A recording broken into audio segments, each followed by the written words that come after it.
6절에서 13절까지 6절에서 13절까지 말씀을 한 절씩 교독을 하겠습니다. 그 여자가 광야로 도망하며 거기서 1260일 동안 그를 양육하기 위하여 하나님께서 예비하신 곳이 있더라.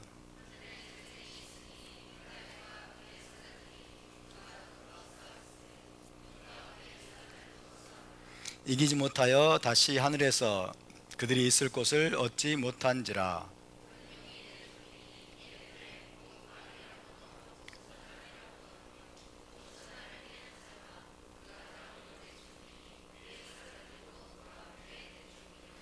내가 또 들으니 하늘에 큰 음성이 있어 이르되 이제 우리 하나님의 구원과 능력과 나라와 또 그의 마시아크의 권세가 나타났으니 우리 형제들을 참소하던 자 곧 우리 하나님 앞에서 밤낮 참소하던 자가 쫓겨났고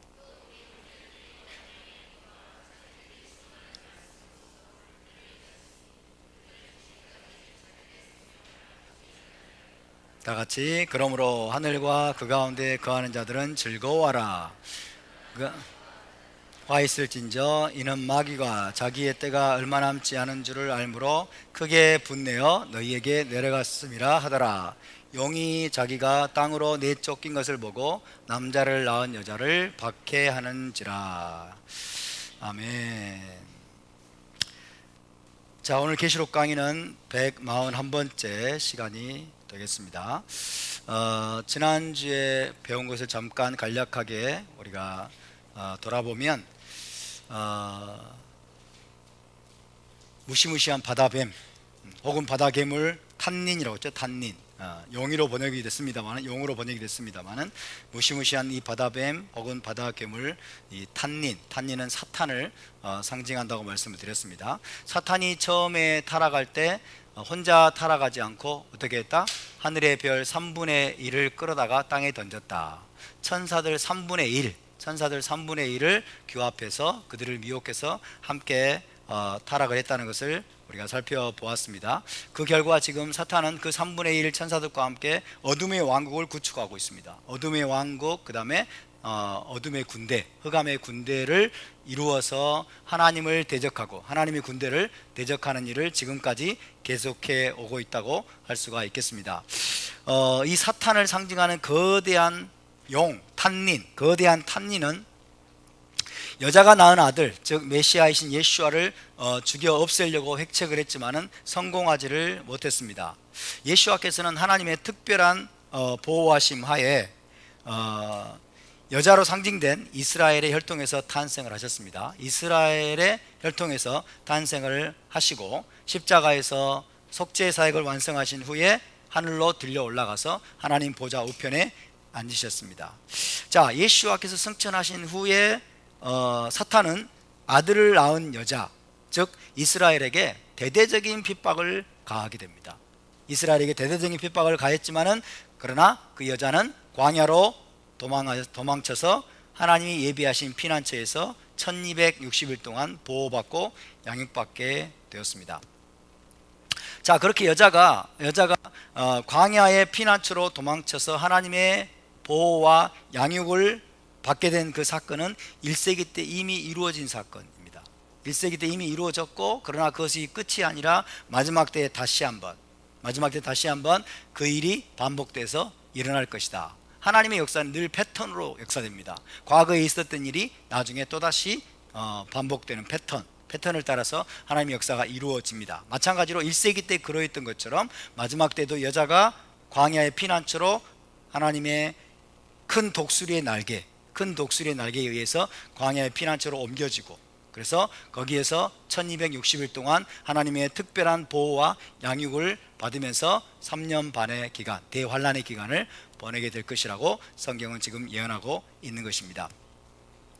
자, 그런데 지난주에 제가 말씀드린 것처럼 온 이스라엘 전체, 유대인 공동체에 속한 모든 이스라엘 백성들이 광야의 피난처로 옮겨진 게 아니라고 그랬죠. 온 이스라엘 공동체 전체가, 모든 유대인들 전체가 광야의 피난처로 또 옮겨져 가지고 거기서 보호를 받고 양육받는 것이 아니라고 말씀드렸어요. 누가 광야의 피난처로 옮겨진다? 이스라엘의 남은 자들, 이스라엘의 남은 자들. 이스라엘 남은 자들은 누구입니까? 오직 언약을 신실하게 지키는 자들입니다.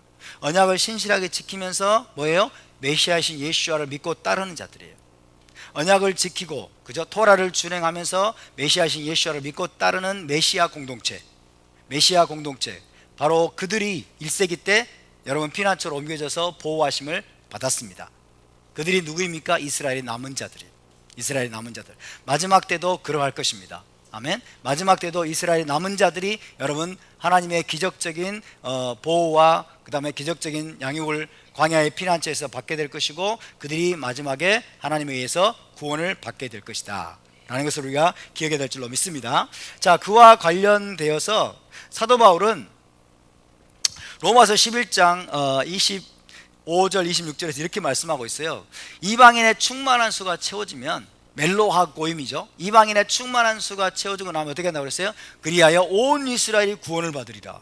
콜 이스라엘 이바샤 이렇게 말씀해요. 온 이스라엘이 구원을 받으리라. 이방인의 충만한 수가 들어오고 나면 그리하여 온 이스라엘이 구원을 받으리라 라고 사도 바울이 그렇게 예언을 했는데, 이 바울이 말한 온 이스라엘은 문자 그대로 모든 시대의 이스라엘 백성 전체를 의미할까요? 그렇지 않습니다. 온 이스라엘은 모든 시대의 이스라엘 백성 전체를 의미하는 것이 아닙니다. 그런 의미라기보다는 마지막까지 언약에 신실하며, 마지막까지 언약에 신실하며 예수와를 메시아로 영접한 이스라엘의 남은 자들, 이스라엘의 남은 자들을 의미하는 것으로 해석하는 것이 맞을 것입니다. 온 이스라엘이 구원을 받으리라고 하는 것은 이스라엘 12지파를 말하는 거예요. 그죠? 유다와 에프라임, 유다와 에프라임 중에서 남은 자들입니다. 마지막까지 언약을 지키며, 마지막까지 토라를 준행하며, 마지막까지 예수와를 믿고 예수와를 따르는 자들, 여러분 그들이 구원을 받을 것입니다. 그들이 보호를 받을 것입니다. 그들이 양육을 받을 것입니다. 그들이 광야의 피난처로 옮겨져서 여러분 마지막까지 보호를 받고 마지막에 구원받을 것을 믿으시기 바랍니다. 할렐루야. 그리하여 온 이스라엘이 구원을 받으리라. 이것은 이스라엘의 남은 자들 가운데 온 이스라엘이라는 것을 우리가 기억해야 되겠습니다. 또 그와 관련해서 이사야 10장을 한번 찾아봅시다. 이사야 10장 이사야 10장. 저와 여러분은 어찌하든지 남은 자가 되어야 됩니다. 남은 자, 그루터기와 같은 자들. 자, 이사야 10장 20절부터 23절까지, 이사야 10장 20절부터 23절, 이사야 10장 20절부터 23절을 함께 봉독합니다. 시작. 그날에 이스라엘의 남은 자와 야곱 족속의 피난한 자들이 다시는 자기를 친자를 의지하지 아니하고 이스라엘의 거룩하신 이 여호와를 진실하게 의지하리니, 남은 자 곧 야곱의 남은 자가 능하신 하나님께로 돌아올 것이라. 이스라엘이여 내 백성이 바다의 모래 같을지라도 남은 자만 돌아오리니 넘치는 공의로 파멸이 작정되었습니다. 이미 작정된 파멸을 주 만군의 여호와께서 온 세계 중에 끝까지 행하시리라. 정말 이 말씀은 두려운 말씀입니다. 이스라엘 백성이 바다의 모래같이 많을지라도, 그죠? 바다의 모래같이 많을지라도 뭐예요? 이스라엘의 남은 자와 야곱 족속의 피난한 자들, 야곱의 남은 자가 능하신 하나님께로 돌아올 것이다. 남은 자만 돌아올 것이다 라고 말씀합니다. 넘치는 공의로 파멸이 작정되었다라고 말하는 거죠.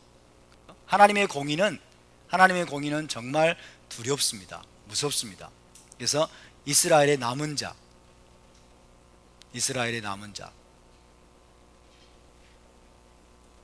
남겨진 자죠. 마지막까지 파멸되지 않고 남은 자, 하나님에 의해서 특별히 보호를 받고 양육을 받은 광야의 피난처에서 마지막 파멸의 시기에, 심판의 시기에 하나님에 의해서 특별한 보호와 양육을 받고 남은 자들, 그들이 돌아오고 그들이 구원을 받을 것이다 라고 성경은 분명히 말씀하고 있습니다. 이스라엘의 남은 자를 히브리어로 쉐아르라고 하죠. 쉐아르. 여기서 쉐아르,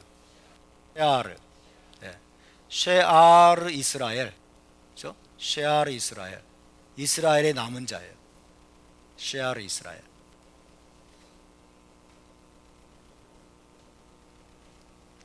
남은 자, 성경은 남은 자 사상을 가르치고 있습니다.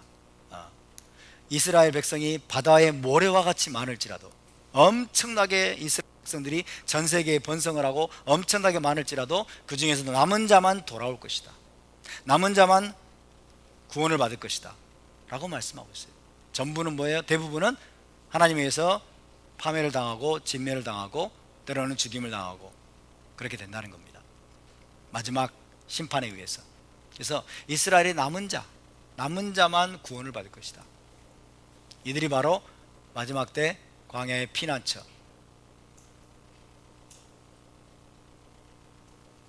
광야의 피난처로 큰 독수리 날개로 기적적으로 옮겨져서 거기서 1260일 동안 하나님의 보호하심과 양육을 받고, 그리고 마침내 마지막 구원의 완성에 들어가게 될 것이다 라고 성경은 말씀하고 있는 겁니다. 그래서 광야의 피난처에서 하나님에 의해서 보호받을 사람들은 누구냐 하는 거죠. 누구냐. 그래서 언약을 지키는 자, 신실하게 지키는 자, 그리고 예수와를 믿고 따르는 자, 이들이 바로 메시아닉 커뮤니티입니다.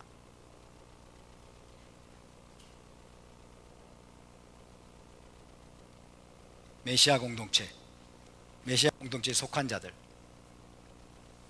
그들이 남은 자로 마지막까지 보호를 받게 될 것이다 라고 성경은 말씀하고 있다라는 것입니다. 여러분, 이스라엘을 증오하는 짐승이 곧 등장할 겁니다. 이스라엘을 증오하는 짐승과 적그리스도가 정체를 드러내고 본격적으로 이스라엘을 핍박하는 그런 시대가 여러분 도래하게 되면, 그때가 바로 이스라엘의 전무후무한 환란기입니다. 전무후무한 환란기가 도래하게 되면, 그때 셀 수 없이 많은 유대인들이 학살을 당할 겁니다. 셀 수 없이 많은 유대인들이 학살을 당하고, 또 셀 수 없이 많은 유대인들이 노예로 끌려가게 될 겁니다. 엄청나게 많은 유대인들이 노예로 끌려가게 될 거예요. 하지만 하나님의 계명을 지키며 예수와의 증거를 가진 남은 자들은 하나님께서 광야의 피난처로 옮기셔서 여러분 그곳에서 그들을 보호하고 1260일 동안 양육하실 것이라고 말씀하고 있습니다. 남은 자에 들어가는 것이 정말 중요합니다. 남은 자, 여러분, 구원에 이르는 구원의 문은 좁고 협착하다고 성경은 말씀하고 있어요. 예수와께서도 뭐예요? 생명으로 인도하는 문은 좁고 협착하여 찾는 이가 적다라고 말씀하고 있어요. 너희는 좁은 문으로 들어가기 힘쓰라 라고 말씀하고 있어요. 우리가 여러분 예수와의 제자가 되고 예수와를 우리가 왕으로 영접하고 토라까지 준행하는 이 삶이라고 하는 것은 정말 좁은 문입니다. 왜? 많은 사람들이 이런 사람들을 핍박합니다. 교회 안에서 핍박을 합니다. 유대인들이 핍박을 하고, 그죠? 많은 사람들이 이런 사람들을 비난하고 공격하고 핍박하는 그런 것이기 때문에 정말 좁은 문이죠. 좁은 문, 좁은 길. 거기에 그 길이 바로 생명의 길입니다. 그 길이 바로 영생의 길입니다. 할렐루야. 그들이 바로 남은 자들임을 믿으시기 바랍니다. 여러분, 노아의 홍수 때를 기억하십니까? 노아의 홍수 때 몇 명이 구원을 받았습니까? 8명이 구원받았어요. 그들이 남은 자예요. 8명이 구원받았어요. 전부 다 여러분 노아의 홍수에서 멸망을 당했어요. 하늘에서 40일 동안 쏟아진 그 홍수에 의해서 여러분 멸망을 당하고 다 죽임을 당하고, 노아처럼 하나님을 믿고 따르고 하나님의 계명을 지키는, 그죠? 하나님과 맺은 언약을 지키고 여러분 노아로 상징되는 예수와를 따르는 그런 자들, 그죠? 그 노아의 8가족만이 바로 남은 자들이었습니다. 남은 자들. 그래서 하나님의 은신처, 방주는 뭐예요? 피난처입니다. 피난처, 그죠? 그 방주라고 하는 피난처에서 하나님의 보호와 양육을 받다가 그들이 마지막에 구원을 받고 이 땅에 내려와서 다시 땅을 기업으로 받고 이 땅에서 번성했음을 믿으시기 바랍니다. 할렐루야. 마지막 때도 그와 같은 패턴으로 이스라엘의 남은 자가 환난으로부터 보호를 받고 후에 메시아 왕국을 기업으로 차지하게 될 것입니다. 저와 여러분이 그 주인공들이 될 수 있기를 바랍니다. 그런데 여기서 우리는 하나님께서 여자가 누구예요? 이스라엘. 더 정확히 말하면 이스라엘의 남은 자, 그죠? 이스라엘의 남은 자를 어디로 인도하세요? 광야의 피난처로. 피난처가 어디에 예비되어 있어요? 광야로 데려가신다라는 사실에 주목해야 됩니다. 광야로 데려가신다, 그렇죠? 아주 멋진 라스베가스로 데려가지 않으세요. 그죠? 호주 시드니로 데려가지 않으세요. 아름다운 도시로 데려가는 것이 아니라 광야로 데려가십니다.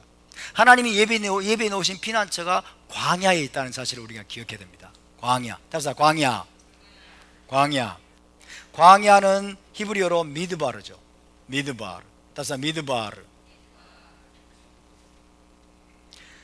이 미드바르의 피난처가 예비되어 있습니다. 하나님이 준비하신 피난처는 광야에 있다. 광야로 들어가셔서 미리 예비된 피난처에서 하나님이 그들을 보호하고 양육하고 훈련하시고 먹이시고, 그리고 때가 되면 하나님이 그들을 여러분 구원하실 것입니다. 아멘. 여러분, 광야는 어떤 곳입니까? 광야는 메마르고 척박한 땅입니다. 춥고 배고프고 목마른 땅입니다. 전갈과 성냥이가 돌아다니는 위험한 곳입니다. 대적이 어디서부터 공격이 올지 알 수 없는 곳입니다. 아무 펜스가 없어요. 울타리도 없고, 그죠? 대적이 어디서부터 공격이 올지 알 수 없는 곳입니다. 하나님만 의지하지 않으면 살아갈 수 없는 땅이 바로 광야입니다. 그래서 일반적으로 광야는 어떻게든지 피해야만 되는 그런 곳으로 인식이 되지만, 히브리 관점에서 광야는 어떤 곳입니까? 하나님이 이스라엘을 신부로 단장시키는 곳입니다. 하나님이 이스라엘을 신부로 단장시키는 곳입니다. 신부 단장이 이루어지는 곳이 바로 광야입니다. 아멘. 광야에서 이스라엘은 진정한 회개에 도달하게 되고, 광야에서 이스라엘은 하나님의 음성을 듣게 됩니다. 광야에서 이스라엘은 하나님의 말씀을 배우게 됩니다. 이해되십니까? 광야에서 하늘의 소리를 듣는 거예요. 광야에서 사람의 소리, 세상의 소리가 다 떠나가고, 사람의 소리와 세상의 소리는 들리지 않고, 여러분, 적막하고 고요하고 그리고 아무것도 할 수 없는 곳에서 하늘의 소리에 귀가 열리게 된 걸 믿으시기 바랍니다. 하늘의 소리를 듣게 되고, 하나님의 토라가 그들에게 주어지게 되고, 그리고 하나님의 말씀을 배우게 되어서 신부단장이 광야에서 이루어지는 곳입니다. 그래서 하나님이 광야로 들어가신 거예요. 마지막 때에도 광야로. 광야에서 이스라엘은 흠도 없고 티도 없는 정결한 신부로 단장이 되어서 하나님과 결혼할 준비를 하게 됩니다. 그렇기 때문에 하나님은 출애굽한 이스라엘을 어디로 들어가셨어요? 출애굽한 이스라엘을 신의 광야로 들어가셨죠. 신의 광야로 들어가셔서 그곳에서 뭘 하셨습니까? 하나님께서 정혼식을 하시고, 그 다음에 그들에게 뭘 주셨어요? 결혼계약서, 토라, 하나님의 말씀을 그들에게 주셨어요. 광야는 말씀을 받는 곳입니다. 아멘. 광야는 하나님의 계명을 배우는 장소입니다. 광야는 하나님과 결혼하기 위해서 준비하고 신부로 단장되는 곳임을 믿으시기 바랍니다. 이게 히브리 관점으로서의 광야예요. 그래서 광야는 단순히 외적으로는 굉장히 부정적인 곳이죠. 외적으로는 정말 피해야 될 곳처럼 보입니다. 그러나 영적으로는 광야는 굉장히 부유한 곳입니다. 광야는 이스라엘을 거듭나게 하는 곳입니다. 광야는 이스라엘을 신부로 단장시켜주는 곳입니다. 할렐루야. 그런 것처럼 마지막 때도 메시아 왕국의 결혼식 직전에, 그죠? 메시아 왕국의 결혼식이 임박한 순간에 하나님은 다시 한번 이스라엘의 남은 자를 광야로 데려가셔서 그곳에서 그들을 신부로 단장시켜 하나님과 결혼할 준비를 갖추게 하실 것입니다. 그와 관련한 말씀이 바로 호세아서 2장에 나옵니다. 호세아 2장을 찾아봅시다. 호세아 2장 말씀.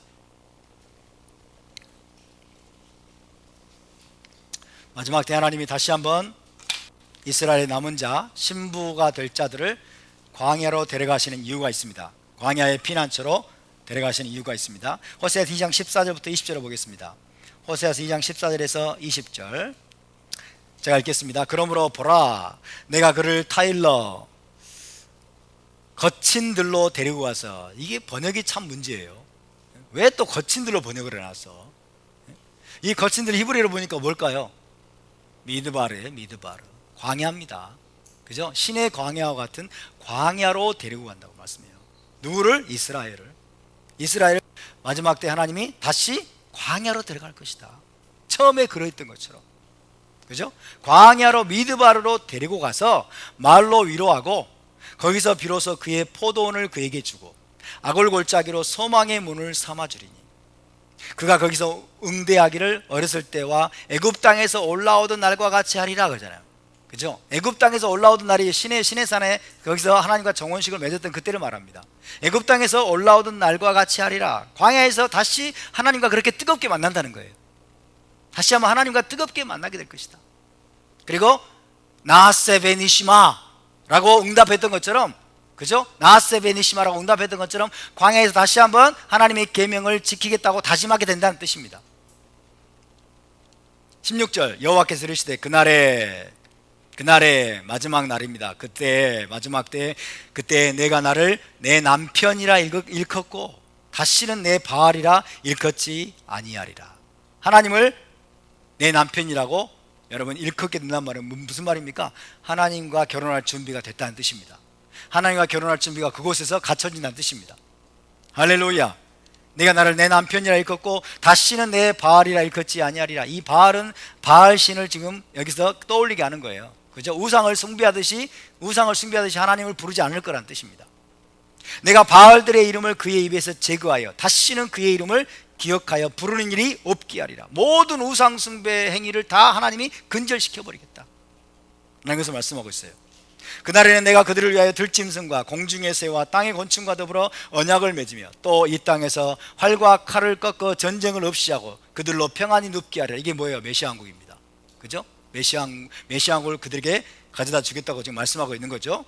그때 내가 내게 장가들어 영원히 살되 결혼식입니다. 메시아 왕국의 결혼식입니다. 그죠? 내가 내게 장가들어 영원히 살되 공의와 정의와 은총과 긍휼의 여김으로 내게 장가들며 진실함으로 내게 장가들리니 내가 여호와를 알리라. 할렐루야. 내가 여호와를 알리라. 뭐예요? 신랑과 신부로 알게 된다는 뜻입니다. 할렐루야. 이게 뭐예요? 메시아 왕국의 결혼식입니다. 메시아 왕국의 결혼식이 이루어질 텐데 그 결혼식의 준비가 어디에서 이루어질 것이다? 광야에서. 다시 한번 하나님이 신부 이스라엘 남은 자를 광야로 데려갈 것이다. 광야로 들어가서 시내산에서 그들과 정혼식을 올리고 그들에게 하나님의 계명 토라를 주었던 것처럼 그들과 만날 것이다. 다시 한번 그들을 다시 훈련할 것이다. 그들에게서 우상 숭배의 모든 잔재들을 다 제거할 것이다. 신부를 다시 정화시킬 것이다. 그리고 하나님과 그리고 메시아와 결혼할 준비를 신부단장을 하나님께서 신부단장에 집중할 수 있도록 그들을 훈련할 것이라고 말씀하고 있는 겁니다.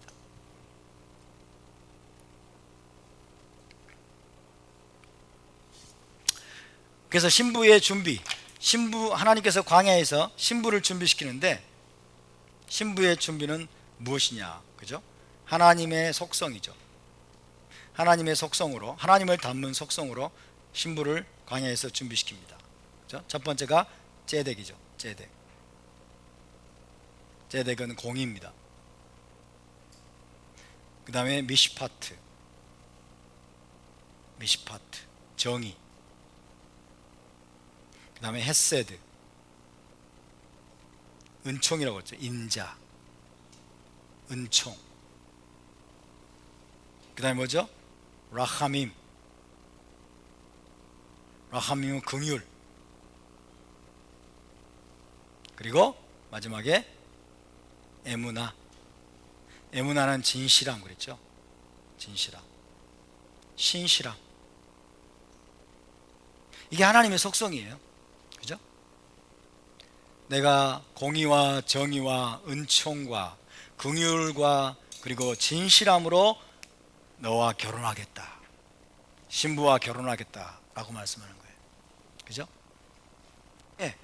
어떤 사람이, 어떤 이스라엘이 이런 하나님과 결혼할 수 있습니까? 이런 성품으로 훈련받은 자들, 이런 성품으로 준비된 자들, 이런 성품으로 변화된 자들, 그들이 바로 이스라엘 하나님과 결혼할 준비가 갖춰지는 것입니다. 아멘. 이렇게 유혹이 많고 이렇게 여러분 우리의 관심을 분산시키는 것들이 많은 이런 환경에서는 이런 것들이 분산되고 이런 성품들이 갖춰지기가 너무 힘들어요. 그래서 하나님은 마지막 때 고난을 허락하시는 겁니다. 마지막 때 환난을 허락하시는 거예요. 마지막 때 대대적인 핍박을 허락하시고 이제 당신의 백성 이스라엘의 남은 자들을, 신부로 단장될 자들을 이제 하나님이 광야로 데려가시는 거예요. 광야에서 하나님의 음성에만 귀를 기울이고 하나님의 말씀만을 붙들고 하나님의 계명, 하나님의 언약을 지키기로 다시 한번 다짐하고 신부단장에 전념할 여러분 시간과 장소와 기회를 다시 주시는 것입니다. 그래서 제덱과 미시파트와 헷세드와 라함임과 에무나의 속성을 여러분 지켜서 메시아 왕국에서 하나님과 그리고 우리 주님과 결혼할 준비를 갖추게 하실 것입니다. 할렐루야. 이게 마지막 때 광야로 하나님이 광야의 피난처로 이스라엘을 데려가시는 이유예요. 환난 전에 휴고시키는 게 아닙니다, 여러분. 환난 전에 휴고해가지고 저 어디 전당으로 데려가는 그런 게 아니에요. 그죠? 이스라엘의 대대적인 환난이 닥칠 때 하나님은 여러분 이스라엘 남은 자, 그죠? 언약의 신실한 자들, 예수를 믿는 메시아닉 공동체 속한 자들을 이제 광야의 피난처로 데려가시는 거예요. 그래서 그들을 특별히 훈련하시고 보호하시고 양육하실 것이라고 말씀하고 있는 것입니다. 신부 이스라엘을 광야에서 훈련하시는 이스라엘 하나님을 송축합니다. 하나님은 광야를 좋아하십니다. 저와 여러분도 광야를 좋아할 수 있기를 바랍니다. 광야에서 주님 나를 신부로 훈련하여 주시옵소서. 광야가 아니면 안 돼요.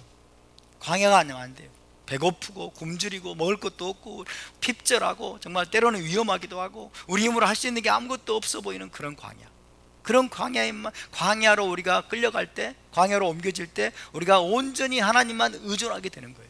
하나님께만 소망을 두게 되는 거예요. 할렐루야. 하나님께만 소망을 둘 수밖에 없는 그런 환경을 하나님이 인도하실 때 여러분 우리 위해서 불평불만이 아니라 감사와 찬양이 흘러나올 수 있기를 바랍니다. 할렐루야. 답시다. 신부는 광야에서 만들어집니다. 옆에 분을 축복합시다. 신부는 광야에서 만들어집니다. 광야를 사랑합시다. 할렐루야. 광야를 거부하지 마시기 바랍니다. 광야를 거부하지 말고 광야의 시간을 하나님 우리에게 주실 때 우리가 온전히 하나님께 집중하는 저와 여러분 될 수 있기를 바랍니다.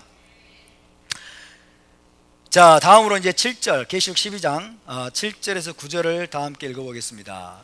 6절 제가 지금 설명을 드렸어요. 그 여자가 광야로 도망하며 거기서 1260일 동안 그를 양육하기 위하여 하나님께서 예비하신 곳이 있더라. 이게 신부단장입니다. 신부단장의 장소, 신부훈련의 장소가 바로 광야의 피난처에서 이루어질 것이다. 7절 8절을 다 같이 읽습니다. 7절 8절 9절 시작. 하늘에 전쟁이 있으니 미카엘과 그의 사자들이 용과 더불어 싸울세. 용과 그의 사자들도 싸우나 이기지 못하여 다시 하늘에서 그들이 있을 곳을 얻지 못한지라. 큰 용이 내쫓기니 옛 뱀 곧 마귀라고도 하고 사탄이라고도 하며 온 천하를 꿰는 자라. 그가 땅으로 내쫓기니 그의 사자들도 그와 함께 내쫓기니라. 아멘. 12장에 보면요 사탄이 내어 쫓긴다는 표현이 상당히 많이 나오고 있어요. 9절에 보니까 큰 용이 내쫓기니 그랬죠. 큰 용이 내쫓기니, 그 다음에 또 그가 땅으로 내쫓기니 그의 사자들도 그와 함께 내쫓기니라. 10절에 보니까 우리 하나님 앞에서 밤낮 참수하던 자가 쫓겨났고 그랬죠. 쫓겨났고, 그 다음에 13절 용이 자기가 땅으로 내쫓긴 것을 보고 남자를 낳은 여자를 박해하는지라. 그죠? 용이 내쫓겨났다. 탄닌이, 거대한 바다뱀 탄닌이 땅으로 쫓겨났다. 그의 사자들도 쫓겨났다. 하늘에 있을 곳을 얻지 못하고 땅으로 쫓겨났다는 것을 반복해서 지금 말씀하고 있습니다. 자, 7절에 보니까 하늘에 전쟁이 있다 그랬죠. 하늘의 전쟁, 하늘에서의 전쟁을 묘사하고 있어요. 하늘에서의 전쟁, 그리고 그 전쟁의 결과로 마귀와 그의 타락한 전사들이 하늘에서 쫓겨났다, 땅으로 내쫓겼다 라고 지금 말씀하고 있는데, 자, 이 일이 일어난 시점이 언제일까요? 이 일이 언제 일어났을까요? 하늘에서의 전쟁, 미카엘과 그의 사자들, 그리고 마귀와 탄닌과 그의 타락한 전사들의 군대가 하늘에서 전쟁을 벌였어요. 그리고 용이 그들을 이기지 못하고 마귀가 그들을 이기지 못하고 탄닌과 그의 사자들이 이 땅으로 내어 쫓겼어요. 땅으로 쫓겨났어요, 완전히. 자, 이 일이 언제 일어났을까요? 아니면 혹은 언제 일어날 일일까요? 창세전? 너무 나가시는데? 자, 하늘에 전쟁이 있었다고 그랬어요. 다시 한번 7절. 미카엘과 그의 사자들이 용과 더불어 싸웠어요.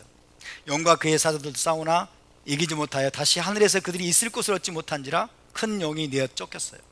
그리고 그의 사자들도 그와 함께 내어 쫓겼어요. 자, 이 말씀의 의미를 알기 위해서는 먼저 사탄이 타락한 후에도, 사탄이 천사들 3분의 1을 규합해서 함께 타락을 했다고 그랬죠. 사탄이 타락한 후에도 여전히 하늘과 땅을 오가면서 하나님 앞에 나아갈 권한을 가지고 있었다는 사실을 이해해야 됩니다. 사탄이 창세전에 타락을 했죠. 타락을 했을 때 땅으로 완전히 내어 쫓겼느냐, 하늘에 있을 곳을 얻지 못하고 땅으로 내어 쫓겼느냐, 그게 아니라는 거예요. 타락한 후에도 여전히 사탄은 하나님 앞에서 물론 쫓겨났어요. 쫓겨났는데 여전히 하늘과 땅을 오가면서 하나님 앞에 나가가지고 하나님 앞에 나아갈 수 있는 권한을 가지고 있었어요. 자, 욥기를 봅시다. 욥기에 나오죠? 욥기 1장. 처음부터 여러분, 타락한 직후에 사탄이 하늘로부터 영원히 쫓겨나가지고 하나님 앞에 다시는 나갈 수 없는 그런 존재가 된 게 아니에요. 사탄은 여전히 하늘과 땅을 오갈 수 있어요. 그리고 여전히 하나님 앞에 나가서 하나님의 사람들을 비방하고 참소하는 그런 일들을 했다는 것을 우리가 알 수 있습니다. 자, 욥기 1장을 보면 욥기 1장 1절에서 6절에서 12절, 1장 6절에서 12절을 한 절씩 우리 교독해 보겠습니다. 6절에서 12절, 자 6절 읽습니다. 하루는 하나님의 아들들이 와서, 하나님의 아들들이 누구예요? 천사라고 그랬죠? 하나님의 아들들이 와서 여호와 앞에 섰고, 지금 이거는 하늘에서 일어나는, 하나님 보좌 앞에서 일어나는 사건입니다. 하루는 하나님의 아들들이 와서 여호와 앞에 섰고 사탄도 그들 가운데 온지라. 사탄도 하나님 앞에 나왔죠? 사탄도 그들 가운데 온지라. 7절 읽어주세요.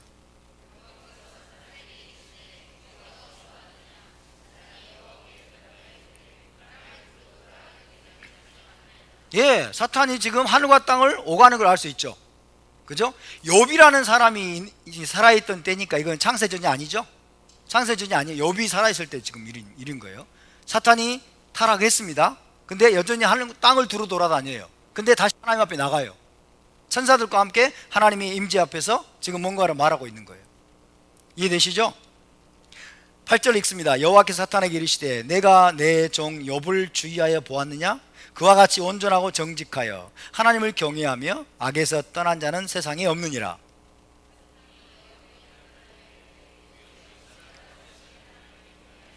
주께서 그와 그의 집과 그의 모든 소유물을 울타리로 두르심 때문이 아니니까 주께서 그의 손으로 하는 바를 복되게 하사 그의 소유물이 땅에 넘치게 하셨음이니이다.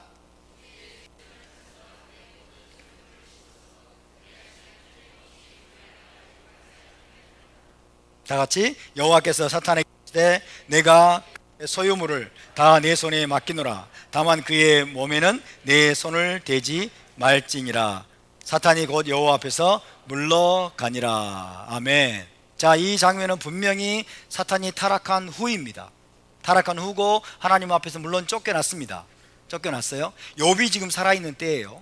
욥이 살아있는 때는 상당히 아브라함보다 이전으로 알려져 있어요. 욥이 살아있을 때는. 그래서 욥이 살아있는 때에 사탄이 땅을 두루 돌아다녔어요. 두루 돌아다니면서 땅의 형세를 살피죠. 특별히 욥을 주위에서 보고 있는 거예요. 그러다가 때가 되니까 다시 하늘로 올라가요. 그래서 하나님 보좌 앞에 나갔습니다. 이런 권한이 허락되어 있었어요. 하나님 보좌 앞에 나가지고 욥에 대해서 비방하는 거예요. 욥의 흠을 찾고 욥에 대해서 참소하는 역할을 지금 하고 있는 것을 우리가 알 수 있습니다. 이해되십니까? 이것이 하나님에 의해서 허락된 겁니다. 하나님이 이걸 허락하셨어요. 그죠? 사탄이 타락하고 그랬으니까 영원히 다시는 내 얼굴을 보지 마. 하나님 이렇게 안 하셨어요. 이렇게 안 하셨어요. 하나님은 지금 사탄을 여전히 사용하고 계시는 거예요. 그죠? 그래서 타락한 이후에도 사탄은 하늘과 땅을 오가면서 때가 되면 하늘로 올라가서 하나님 앞에서 하나님의 백성에 대해서, 하나님의 사람에 대해서 비방하고 참소하는 그런 역할을 수행했다. 그런 권한을 하나님에 의해서 허락받았음을 우리가 알 수 있습니다. 이해되시면 아멘. 또 욥기 2장 볼까요? 욥기 2장도 이제 답니다. 욥기 2장 1절에서 6절입니다. 제가 1절에 읽습니다. 또 하루는 하나님의 아들들이 와서 여호와 앞에 서고 사탄도 그들 가운데 와서 여호와 앞에 서니,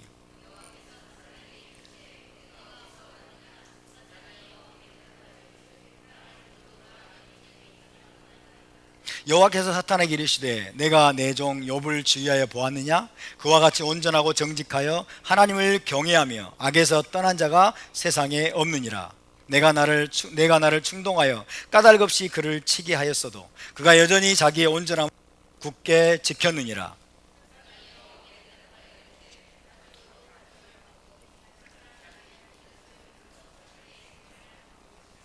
이제 주의 손을 펴서 그의 뼈와 살을 치소서. 그리하시면 틀림없이 주를 향하여 욕하지 않겠나이까?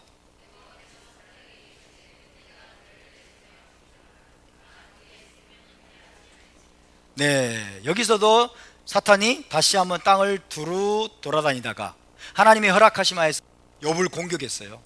욥의 가축을 죽이고 욥의 소유물을 빼앗고, 그죠? 욥에게 엄청난 환난을 가했습니다. 그럼에도 불구하고 욥이 흔들리지 않는 거예요. 다시 하나님 앞에 나갔습니다. 그리고 하나님이 욥을 칭찬하는 이야기를 듣고 사탄이 또 비방합니다. 또 비방을 해요. 땅을 다시 한번 두루 돌아다니다가 때가 되니까 하늘에 올라가서 하나님의 임재 앞에 사탄이 나가고 있는 거예요. 그리고 다시 욥에 대해서 비방하고 참소하는 모습을 우리가 볼 수가 있습니다. 자, 이것이 하나님에 의해서 합법적으로 허락된 것이었다. 하나님에서 허락된 것이었다. 라는 것을 우리가 이해해야 됩니다. 사탄이 하는 일은 뭐냐? 하나님 앞에 나아가서 하나님의 사람에 대해서 비방하고 중상모략하고 참소하는 그런 역할을 해왔다는 거죠. 자, 계속해서 스가랴 3장으로 가겠습니다. 스가랴 3장. 스가랴 3장 말씀, 여기까지 찾아보고 오늘은 마쳐야 될 것 같습니다. 스가랴 3장 1절에서 5절입니다. 스가랴 3장 1절에서 5절. 제가 1절에 있습니다. 대제사장 여호수아는 여호와의 천사 앞에 섰고 사탄은 그의 오른쪽에 서서 그를 대적하는 것을 여호와께서 내게 보이시니라.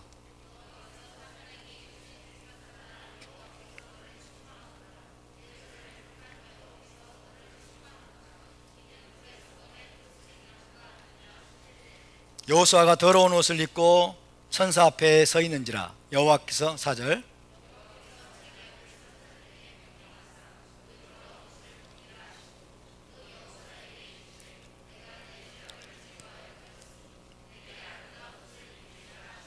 다같이 내가 말하되 정결한 관을 그의 머리에 씌우소서 하매 곧 정결한 관을 그 머리에 씌우며 옷을 입히고 여호와의 천사는 곁에 섰더라. 아멘. 다시 1절을 보시면 대제사장 여호수아가 여호와의 사자 앞에 있어요.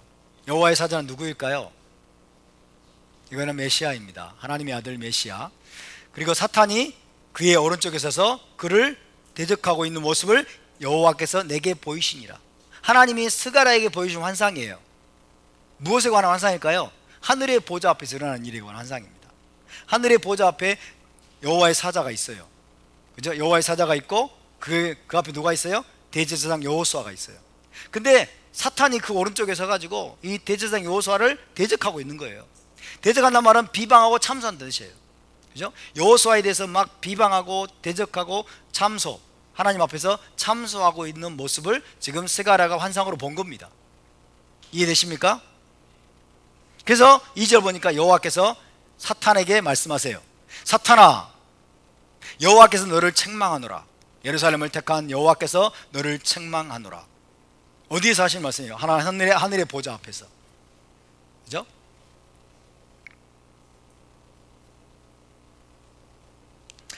자, 이 말씀은 무슨 뜻이냐면요, 지금 바벨론 포로에서 유대인 공동체가 돌아왔습니다. 바벨론 포로에서 돌아와 가지고 제일 먼저 시작한 일이 뭘까요? 성전 재건하는 일이죠. 성전을 재건하려고 할 때 성전 재건의 책임을 맡은 사람이 두 사람이에요. 누구와 누구? 스룹바벨과 여호수아죠. 스룹바벨과 대제사장 여호수아예요. 대제사장 여호수아는 유대인 공동체를 대표하는 사람이에요. 대표하는 사람. 그런데 이 대제사장 여호수아가 지금 하늘 보좌에서 사탄에게 공격받고 있는 거예요. 사탄에게 공격받고 사탄이 이 대제사장을 비방하고 참소하고 하나님 앞에서 대적하고 있는 모습을 지금 스갈에게 보여주신 거예요. 그 말은 무슨 말이냐면 대제사장 여호수아로 대표되는 유대인 공동체에 대해서 사탄이 비방하고 있는 거예요. 사탄이 참소하고 있는 거예요. 정죄하고 있는 거예요. 무슨 뜻이냐 여러분, 자, 유대인 공동체가 유대인들이 바벨론으로 쫓겨나가지고 70년 만에 돌아와서 성전을 지으려고 하는데 그들 안에 뭐가 있냐면 정죄감이 있는 거예요. 그들 안에 정죄감, 그들 안에 죄책감, 그들 안에 어떤 무거운 마음이 있는 거예요. 어떤 마음이냐면 이거는 사탄이 심어준 겁니다. 무거운 마음 뭐냐면 너희가 바벨론에서 부정하게 되지 않았느냐, 너희는 바벨론에서 더럽혀지고 부정한 자가 되었다. 근데 너희가 어떻게 거룩한 하나님의 성전을 지을 수 있겠니? 라고 사탄이 비방하고 있는 거예요. 그 모습을 지금 하늘 보좌에서 하나님이 보여준 거예요. 대제사장 여호수아가 유대인 공동체를 대표합니다. 근데 사탄이 그 앞에서 그를 대적하고 비방하고 있는 거예요. 그래서 어때요? 성전 건축이 지지부진한 거예요. 성전 건축이 지지부진하고 성전 건축이 에너지를 얻지 못하고 그 다음에 탄력을 받지 못하고 제대로 지어지지 않으니까 하나님이 지금 그 모습을 스갈에게 보여주시면서 지금 그 유대인들 안에 있는 정죄감 그리고 죄책감 이런 것들을 하나님이 제거해 주기를 원하세요. 아멘? 사탄이 근데 그 일을 사탄이 하고 있는 거예요. 사탄이 계속해서 그 일을 하고 있는데 땅에서 유대인들에게 그런 마음을 심어줬을 뿐만 아니라 하늘에서 하늘 보좌 앞에서도 지금 사탄이 비방하고 참소하고 대적하는 일을 하고 있었던 거예요. 이해되십니까? 그래서 하나님 뭐라고 말씀하세요? 사탄아, 여호와께서 너를 책망하노라 그러죠. 예루살렘을 택한 여호와께서 너를 책망하노라. 이는 불에서 꺼낸 그슬린 나무가 아니냐. 그러면서 여호수아가 더러운 옷을 입고 천사 앞에 서 있었는데 여호와께서 자기 앞에 선자들에게 명령하사 그 더러운 옷을 벗겨라. 더러운 옷을 벗겨라. 여호수아가 더러운 옷을 입고 있는 거예요. 부정하게 됐다는 뜻이죠. 그죠? 바벨론에서 부정하게 되었다는 것을 정죄감을 가지고 지금 있는 것이 그런 모습으로 나타난 거예요. 하나님 뭐라고 그래요? 더러운 옷을 벗겨라.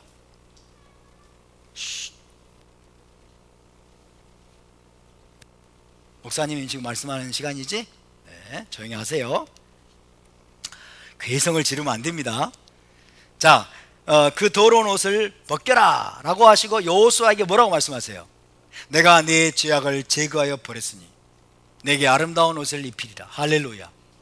하나님이 여러분 여호수아의 죄는 다시 말하면 유대인 공동체의 모든 죄를 하나님이 다 제하여 버렸다. 바벨론에서 70년 동안 모든 죄에 대한 대가를 받았다는 뜻이에요. 그죠? 70년 동안 하나님이 영광로 속에 집어넣어 가지고 그들을 연단하고 그들의 모든 죄를 하나님이 다 씻어버렸다. 그래서 그에게 아름다운 옷을 입히리라. 5절 내가 말하되 스가랴가 또 말합니다. 정결한 관을 그에게 씌우소서 이러는 거죠. 정결한 관을 그의 머리에 씌우소서. 그래서 여호수아가 다시 한번 아름다운 옷을 입고 정결한 관을 쓰고 이제 죄책감 완전히 떨쳐버리고, 그죠? 부정케 되었다고 하는 그런 정죄감을 완전히 떨쳐버리고 사탄의 비방을 완전히 떨쳐버리고 전심으로 성전 건축을 할 수 있도록 하나님이 지금 이 일을 하고 계시는 겁니다. 이해되시면 아멘. 자, 이처럼 사탄이 땅을 두루두루 돌아다니다가 중요한 순간에 하늘에 올라가서 하나님 앞에서 이스라엘과 하나님의 백성을 비방하고 참소할 수 있는 권한을 가지고 있었다는 것을 성경이 우리에게 보여주고 있어요. 이해되시죠? 심지어 바벨론 포로에서 돌아온 후에도 이 일을 하고 있었던 거예요. 근데 요한계시록 12장에 보니까 하늘에서 미카엘과 사탄의 군대 사이에 엄청난 전쟁이 있고 사탄의 군대가 더 이상 하늘에 있을 곳을 찾지 못하고 땅으로 완전히 내어 쫓겨요. 땅으로 완전히 내어 쫓기는 모습을 지금 이 계시록 12장에서 우리에게 묘사해주고 있어요. 언제 이런 일이 일어났을까요? 아니면 일어날까요?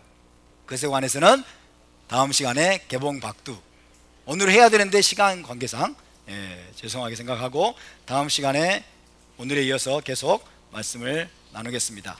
자, 오늘은 우리가 함께 일어나서 기도합시다.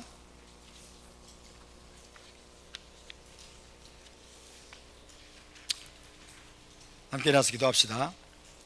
하나님은 지금도 이스라엘의 남은 자들에 주목하고 계십니다. 이스라엘의 남은 자, 하나님의 계명을 지키며 예수와의 증거를 가진 자들, 예수와를 왕으로 영접하고 예수와를 메시아로 믿고 따르는, 그리고 토라를 준행하는 여자의 남은 자들, 언약의 신실한 자들, 그들을 하나님이 찾고 계십니다. 그들을 부르고 계십니다. 그리고 그 남은 자들을 하나님이 마지막 때에 광야로 데려가실 것입니다. 광야의 피난처로 데려가실 것입니다. 우리가 헛된 기대감을 갖지 않기를 바랍니다.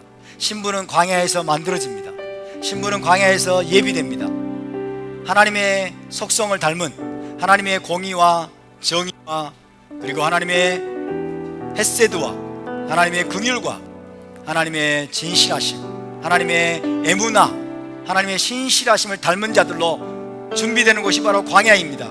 하나님, 우리가 바로 이스라엘의 남은 자로 되게 하여 주시옵소서. 우리가 메시아 공동체로서 주님 하나님의 계명을 지키며 예수와의 증거를 가진 자들로, 하나님의 신실한 자들로 광야의 피난처에서 우리가 준비될 수 있도록, 신부로 예비될 수 있도록 우리에게 은혜를 베풀어 주옵소서. 우리 함께 다 같이 성소로 기도하겠습니다. 거룩하신 아버지, 감사와 찬양을 주께 올려드립니다. 주님, 우리가 이스라엘의 남은 자로 당신 앞에 서기를 원합니다. 주님, 이스라엘 백성이 바다의 모래와 같을지라도 남은 자만 돌아오리니, 남은 자만 돌아오고 남은 자만 구원을 주님 받을 것이라고 말씀하시는 주님, 우리가 기억하게 하여 주시옵소서. 하나님의 넘치는 아버지의 공의로 말미암아 파멸이 작정되었다고 말씀했습니다. 하나님, 수없이 많은 언약 백성들이, 유대인 공동체가, 하나님의 백성들이 아버지의 학살을 당하고 또한 아버지의 포로로 끌려가고 노예로 끌려갈 터, 그러나 하나님의 언약을 알고 하나님의 언약의 주님, 언약에 신실하며 하나님의 계명을 지키며 예수와 마시아크를 믿고 따르며 그분께 충성하는 모든 자들을 주님 광야의 피난처로 데려가셔서 1260일 동안 주님 양육하고 보호하고 신부로 단장시켜서 주님 다가올 아버지여 메시아 왕국의 결혼식을 위해 예비하실 주님을 찬양합니다.